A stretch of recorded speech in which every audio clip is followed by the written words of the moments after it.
Chinese സഞ്ചാരി ഹുയാൻസാങ് വന്ന കാലം. അന്നിവിടെ ദ്വാരപാലകർ കാവൽ. അവരുടെ ചോദ്യങ്ങൾക്ക് ഉത്തരമറിയാതെ സഞ്ചാരി ആദ്യം തലകുനിച്ച് മടങ്ങി. പിന്നീട് അതേ പരീക്ഷ ജയിച്ച് നളന്ദയിലെ വിദ്യാർത്ഥിയായി. ഗണിതവും ഗോളശാസ്ത്രവുമടക്കം നളന്ദ അന്ന് ലോകത്ത് നിലനിന്ന വിജ്ഞാനത്തിൻ്റെ മഹാഗോപുരം.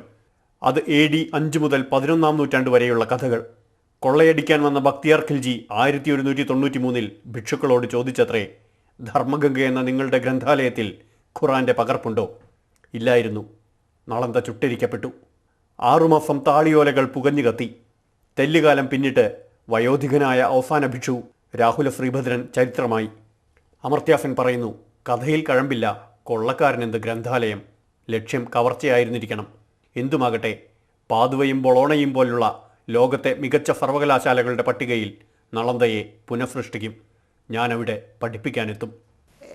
We have to bear in mind that Nalanda was not only an international university making a contribution to global knowledge and global analysis and understanding, it was also a local project which made a huge contribution to that area.